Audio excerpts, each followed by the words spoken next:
Gold, trusted gold buyers. మీరు తాకట్టు పెట్టిన బంగారాన్ని విడిపించి ఈ రోజు ఉన్న మార్కెట్ ధరకు కొనబడను.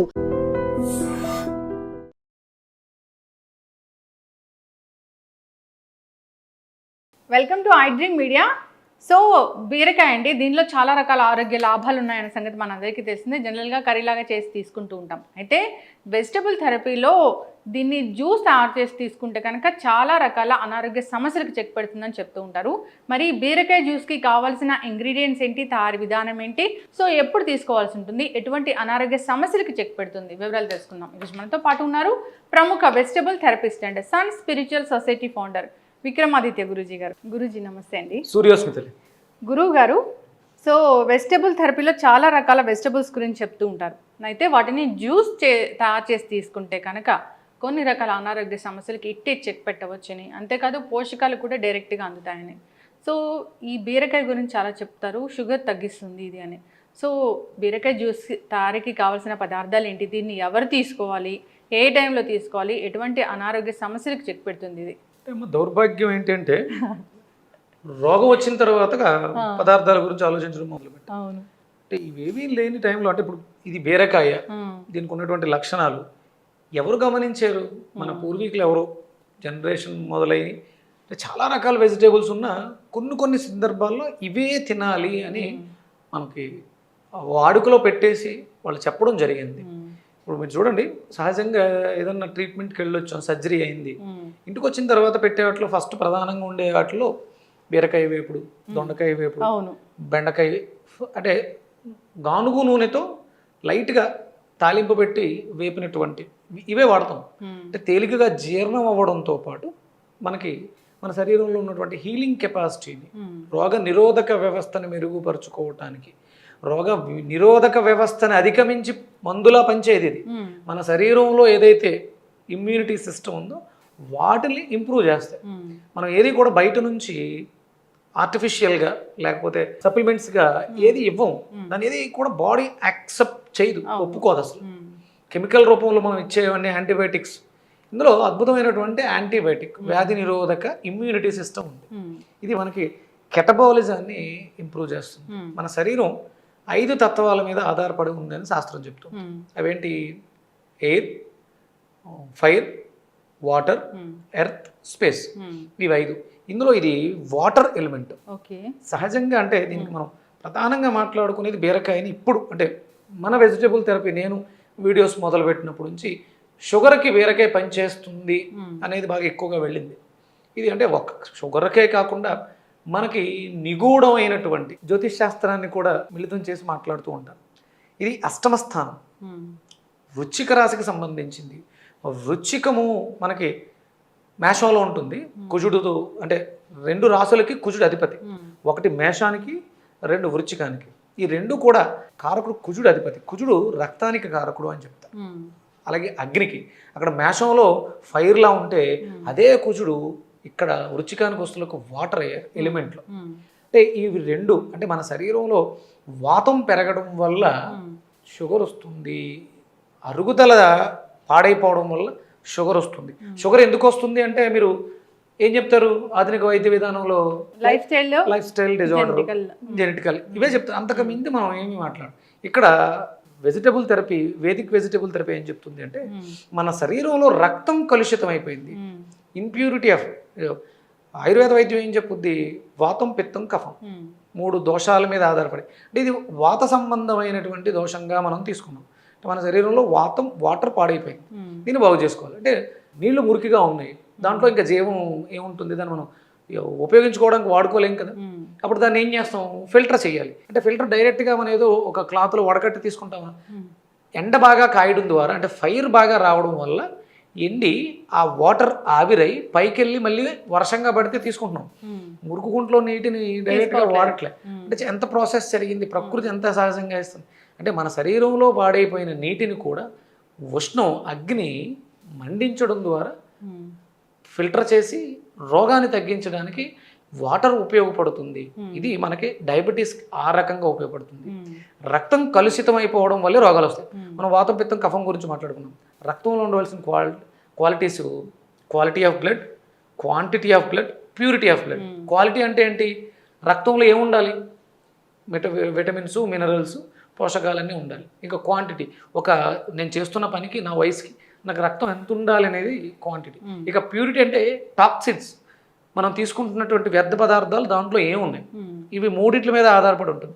ఆ మూడిట్ల నుంచి రక్షించడానికి, మూడిట్లని బ్యాలెన్స్ చేయడానికి మనకి బీరకాయ దోహదకారి అని చెప్పడం జరిగింది. అయితే జ్యూస్ తయారు చేసి తీసుకుంటే ఈ పోషక విలువలన్నీ చాలా అందుతాయి, అనారోగ్య సమస్యలు ఈజీగా తగ్గుతాయి. అంటే మనం ఈ ప్రాసెస్కి వెళ్ళినప్పుడు బీరకాయని తొక్కతో సహా తీసుకోవాలి. దీంతో పాటు అనుసంధానంగా, అంటే ఒక బీరకాయ కూడా పనిచేసేస్తుంది, కానీ దాంట్లో కొంచెం అనుసంధానంగా కొన్ని ఇంకో ఇంగ్రీడియంట్స్ యాడ్ అవ్వడం ద్వారా ఇంకొంచెం అద్భుతంగా పనిచేస్తుంది. ఎందుకంటే ఇప్పుడు ఈ పెస్టిసైడ్స్ వేయడం వల్ల సహజంగా ఉండాల్సిన పోషకాలు తగ్గిపోయినాయి. ఇప్పుడు దీంట్లోంచి ఒక స్మెల్ వస్తుంది మనకి. పూర్వం ఇంకా ఎక్కువ ఘాటుగా వచ్చాయి. అంటే ఏ కాయగూర అయినా సరే పురుగు పుట్ర వాటి దగ్గరికి రాకుండా ఉండడం కోసం అలా హార్డ్ స్మెల్ చాలా, ఈ బీరకాయలు ఇది 10 ఉండేది. అప్పుడు ఏ రకమైనటువంటి క్రిములు, కీటకాలు దాని దగ్గరికి రావు. మీరు పొట్లకాయని తుంచిన ఏ కాయగూరకైనా తనకి సహజంగానే సెల్ఫ్ హీలింగ్ ఉంటుంది. మనం కెమికల్స్ వాడడం వల్ల అవి బలహీనపడడం వల్ల వాటిలో ఉన్న పోషకాలు తగ్గినాయి, వాటిని అవి రక్షించుకోవడానికి కావాల్సినటువంటి సెల్ఫ్ ఇమ్యూనిటీ కూడా వాటికి తగ్గింది. అందుకని కొన్ని ఇంగ్రీడియంట్స్ మనం యాడ్ చేస్తున్నాం ఇప్పుడు. దాంట్లో ప్రధానంగా అల్లం తీసుకుంటాం, అలాగే తమలపాకులు తీసుకుంటున్నాం, నిమ్మకాయలు తీసుకుంటున్నాం, సైంధవ లవణం, మిరియాల పొడి. సో బీరకాయ జ్యూస్ అనేది మార్నింగ్ తీసుకోవాలి. ఎంటీ స్టమక్, విపరీతమైనటువంటి షుగర్ ఇబ్బంది పెట్టేస్తుంది. 200, 300, 400 చెప్తూ ఉన్నారు రీడింగ్స్. అలాగే బాడీలో infections, urinary tract infections, kidney infections, lung any infection, మన బాడీలో ఎక్కడ ఇన్ఫెక్షన్ ఉన్నా కూడా బీరకాయ ద్వారా అద్భుతంగా ఆ ఇన్ఫెక్షన్స్ తగ్గి హీల్ అయ్యే అవకాశం ఎక్కువ ఉంటుంది. ఒక బీరకాయ తీసుకుంటే సరిపోతుందా? మినిమం 200 గ్రామ్స్ ఉండాలమ్మా. అంటే ఇప్పుడు ఉన్నవన్నీ కూడా బీరకాయలు పొడుగ్గా ఉంటున్నాయి తప్ప బరువుగా ఉండట్లేదు. ఇంకా వాటిలో వాటర్ ఉండాలి, పీచు ఎక్కువ ఉంటుంది, వాటర్ కూడా బాగుంటుంది బీరకాయలు. ఇప్పుడు అది తేలిగ్గా ఉంది అంటే మినిమం ఒక 200 గ్రామ్స్ క్వాంటిటీ ఉండాలి. రోజుకి 3 సార్లు తీసుకోవాలి. ఎవరైనా ఆర్డర్లో లేకుండా ఇబ్బంది పడుతూ మరీ ఎక్కువగా ఇన్ఫెక్షన్స్ అయి ఉంటే, పుండ్లు మానట్లేదు అనుకునేవాళ్ళు రోజుకి మినిమం 1/2 కిలో బీరకాయ తీసుకోవాలి. ఈ సందర్భంగా నేను చెప్తున్నాను, రైతులకి చేతులు జోడించి సేంద్రియ వ్యవసాయానికి వెళ్ళండి. మీరే భవిష్యత్తులో వైద్యులు. మీరు పండించే పంటలే మనందరికీ కూడా ఆరోగ్యానికి ఉపయోగపడతాయి. పోషకాలు లేని పదార్థాలు ఎన్ని తీసుకుని మనం ఎన్ని రకాల మెడిసిన్స్ మింగినా మెడిసిన్స్ ఏవి కూడా పనిచేయవు. ఏంటామా? ఖచ్చితంగా గురువు గారు, అంతే కదా. మనం మెడిసిన్ ఏదైనా తీసుకున్నా డైట్ కంపల్సరీ అవసరం. ఆ డైట్కి మీరు పండించే పంటలే మాకు ఆధారం, లేకపోతే మనిషి బ్రతకటం కష్టం. సేంద్రీయ వ్యవసాయానికి మనకి జయరామ్ గారు చాలామంది చేస్తున్నారు. వాళ్ళందరినీ అనుసరించి మంచి వ్యవసాయం చేయాలి. భారతదేశం డయాబెటీస్ రహిత దేశంగా మారాలంటే మీ చేతుల్లోనే ఉంది అది. సో పూర్తిగా మనం కట్ చేస్తాము. చిన్న అల్లం ముక్క కూడా వేసామా. ఓకే. మనం అల్లాన్ని ఎప్పుడు కూడా ట్రావెలర్ అంటాం. అంటే ఏదైనా మెడిసినల్ ప్రాపర్టీస్ ఉంటే వాటిని పాడవకుండా ఆ డిసీజ్ దగ్గరికి తీసుకెళ్ళడానికి అద్భుతంగా ఉపయోగపడుతుంది. అలాగే యాంటాసిడ్గా కూడా పనిచేస్తుంది. అలాగే జీర్ణ వ్యవస్థను మెరుగుపరుస్తుంది. ఒక 3 తమలపాకులు. మనకు భారతదేశంలో తమలపాకులు వాడటం చాలా విరివిగా ఉండేది. కంపల్సరీ మన భోజనం తర్వాత మనకి విరివిగా తాంబూల సేవ అనేది ఉండేది. తాంబూల సేవ ఉండేది. ఎవరైనా ఇంటికి వచ్చినప్పుడు కూడా మంచి భోజనం అంతా పెట్టిన తర్వాత ఫుల్ఫిల్మెంట్ ఎప్పుడు అంటే తాంబూలం ఇవ్వటమే. 1 బీరకాయ తీసుకున్నాము. సో డయాబెటీస్ ఉన్న వాళ్ళు దీన్ని ప్రతిరోజు తీసుకోవచ్చు అంటారా గురువు గారు? అమ్మ ఇప్పుడు ప్రతిరోజు కంపల్సరీ ఇన్సులిన్, లేకపోతే ప్రతిరోజు కంపల్సరీ ట్యాబ్లెట్లు. దానికన్నా రెగ్యులర్గా ఇది మనం కన్జ్యూమ్ చేయొచ్చు, పండించుకోవచ్చు కూడా. ఓకే. మనం పంట పండించుకొని కూరగాయలు వంటింట్లో ఉంటాయి, పెద్ద ఇబ్బంది ఉంది. 1 అల్లం, ఇంకా ఒక 3 తమలపాకులు. ఇవన్నీ కూడా మనం పెంచుకోవడానికి వీలువైనవి, ఎలాంటి సైడ్ ఎఫెక్ట్లు లేనివి. వాటర్ వేస్తాము.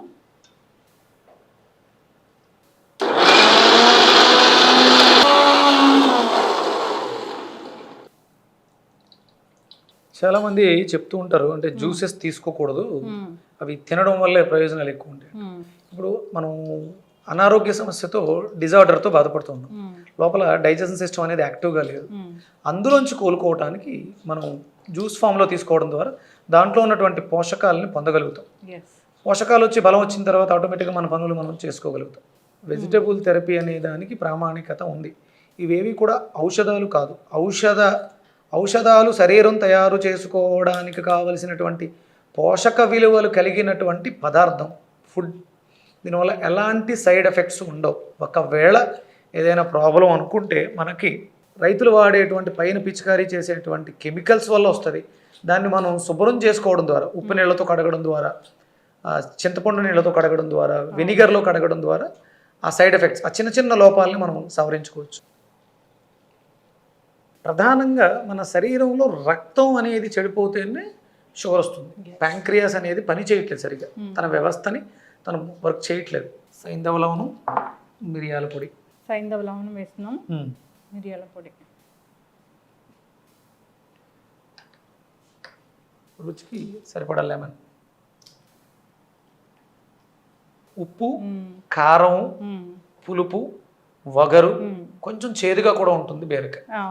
తమలపాకు వగరుగా ఉంటుంది, కారంగా ఉంటుంది. అంటే రుచులు ప్రధానంగానే మన వైద్య విధానం అంతా కూడా, ఆయుర్వేద వైద్య విధానం మన భౌతిక శరీరం మీద ఆధారపడి, అది తీసుకునే రుచుల మీద ఆధారపడే ఉంటుంది. ఎవరైతే డయాబెటీస్తో బాధపడుతున్నారో ఇలా జ్యూస్ ప్రిపేర్ చేసుకుని సిప్ చేస్తూ చప్పరిస్తూ ఎంజాయ్ చేయాలి. ఇది లోపలికి వెళ్ళి నా శరీరంలో ఉన్నటువంటి సమస్యని క్యూర్ చేస్తుంది అనే నమ్మకంతో చేస్తే చాలామందికి ఈ 4 ఏళ్లలో, మనం వీడియోస్ మొదలుపెట్టిన తర్వాత ఈ 4 ఏళ్లలో అద్భుతంగా బీరకాయ పండించడం కానీ వాడుకోవడం కానీ విపరీతంగా జరుగుతుంది. మరింత శ్రద్ధగా చేస్తూ జీవన విధానాన్ని మార్చుకోవడం ద్వారా మనం తినడానికి బ్రతకటానికి మాత్రమే తినాలి. ఇప్పుడు అందరం కూడా ఏంటంటే నైట్ లైఫ్ అలవాటు పడిపోయి తినకూడని సమయంలో తినకూడని పదార్థాన్ని, ఇప్పుడు బిర్యానీ, మాంసం తినడం తప్పు, అది తినకూడని సమయంలో తింటే ఇంకా పెద్ద తప్పు. దానివల్లే చాలా అనారోగ్య సమస్యలు ఇబ్బంది పెట్టేస్తున్నాయి. అది బ్రతకటానికి అంటే మనం చేసుకునే పనులు, దీనికోసం డబ్బు సంపాదిస్తున్నట్టు తినడం కోసం, తినడం ఒక్కటే కాదు, సుఖము సంతోషం కోసం వెంపర్లాడి ఆనందాన్ని కోల్పోతాం. సుఖం వేరు, సంతోషం వేరు, ఆనందం వేరు. సుఖము సంతోషం కోసం వెళ్ళి ఆనందాన్ని కోల్పోయి విపరీతమైనటువంటి దుఃఖంలో మునిగిపోతాం. 4 హెల్త్ బెనిఫిట్స్ ఈ బీరకాయ జ్యూస్ వల్ల అంటే ఏం చెప్తారు? ఇది బాడీలో ఉండేటువంటి ఇన్ఫెక్షన్స్, అన్ని రకాల ఇన్ఫెక్షన్స్కి అద్భుతమైనటువంటి ఔషధం. అలాగే ఇప్పుడు మహమ్మారిలో వ్యాప్తి చెందుతున్నటువంటి డయాబెటీస్కి అద్భుతమైనటువంటి వైద్య విధానం. అలాగే ఇది రక్తాన్ని శుభ్రం చేయడం ద్వారా రక్తంలో ఉన్నటువంటి క్వాలిటీస్ అన్నీ కూడా, మీకు పోషకాలు తక్కువ ఉన్నాయి, విటమిన్స్ డెఫిషియన్సీ ఉంది అంటే లోపల ఆ స్టోరేజ్ లేకపోతే మీరు ఎంత బయట నుంచి తీసుకున్న అది తీసుకోవద్దు కదా. ఇది మనకి లింఫాటిక్ సిస్టమ్ మీద అద్భుతంగా పనిచేస్తుంది. మీకు గడ్డలు వస్తాయి, కొవ్వు గడ్డలు, లింఫ్ నోడ్స్ అంటారు, వాటికి కూడా ఇది అద్భుతమైనటువంటి పరిష్కారం చెప్తుంది. రెగ్యులర్గా అంటే సమస్యతో బాధపడుతున్న వాళ్ళు దీనిని కొంచెం ఎక్కువ రోజులు వాడాల్సి ఉంటుంది. ఇవాళ ఏదో వాడేస్తే ఇంగ్లీష్ మెడిసిన్లో వేసేసుకుంటే, ఆధునిక వైద్యంలో వచ్చినటువంటి వాళ్ళు ఒక గంటలో నొప్పి తగ్గిపోవడం అన్నట్టు ఉండదు. ఇది లోపలికి వెళ్ళి మూలం నుంచి క్యూర్ చేసుకురావడానికి మనకి 3 నుంచి 6 నెలలు పడుతుంది. సంవత్సరం లోపు దీని ప్రభావాన్ని ఇది అద్భుతంగా చూపిస్తుంది. ఖచ్చితంగా గురుగారు చాలా చక్కగా చెప్పారండి. బీరకాయ జ్యూస్ దాన్ని తొక్కుతో సహా మనం జ్యూస్ చేయాల్సి ఉంటుంది. డయాబెటీస్ ఉన్న వాళ్ళకి బాగా పనిచేస్తుంది. అంతేకాదు బ్లడ్ని ప్యూరిఫై చేయడానికి, వూండ్ హీలింగ్కి బాగా పనిచేస్తుంది. ఇక మీరు చెప్పినట్లు కొవ్వు గడ్డలు అనేది దానికి అసలు మందులు లేవని చెప్తూ ఉంటారు, అలాంటి వాటికి కూడా ఇది బాగా పనిచేస్తుందని చెప్తున్నారు గురుగారు. సో ఖచ్చితంగా అందరూ తీసుకుని అలవాటు చేసుకోవాలని కోరుకుందామండి. ఈ చాలా చాలా వెజిటబుల్స్ ఉంటాయి, వాటితో డిఫరెంట్ జ్యూసెస్ ఉంటాయి. సో వాటిని ఆల్టర్నేటివ్ డేస్లో కనుక తీసుకుంటే ఇంకా ఆరోగ్య ప్రయోజనాలు అనేవి చాలా కలుగుతాయి. మెయింటెనెన్స్ కోసం అయితే రోజుకు ఒక రకం జ్యూస్ చేసుకోవచ్చు. అలాగే మనకి 12 నెలలకి 12 రకాల జ్యూసెస్ మనం చెప్తాం. అంటే ఒక నెల ఇది బీరకాయ, మనకి బీరకాయ అంతా కూడా కార్తీక మాసం అంతా కూడా బీరకాయను విలువగా వాడుకుంటే ఆ మాసానికి రావాల్సిన బెనిఫిట్స్ అంటే మనం అక్కడ కార్తీక మాసంలో విపరీతమైనటువంటి చలి ఉంటుంది, ఇక్కడ రక్తాన్ని వేడెక్కించడం ద్వారా మన శరీరాన్ని బ్యాలెన్స్ చేస్తూ ఈ బీరకాయ, ఇది ఉండేది ఎలిమెంట్ వాటర్ ఎలిమెంట్, మన శరీరంలో ఉండేటువంటి వాత సంబంధమైనటువంటి దోషాలకి బయట టెంపరేచర్ కూడా చల్లగా ఉంటుంది, ఇక్కడ అది ఆపోజిట్గా పనిచేసి మన శరీరాన్ని రక్షిస్తూ ఉంటుంది. ఖచ్చితంగా గురుగారు చాలా చక్కటి ఇన్ఫర్మేషన్ అండి. ధన్యవాదాలు. సూర్యసుందరి.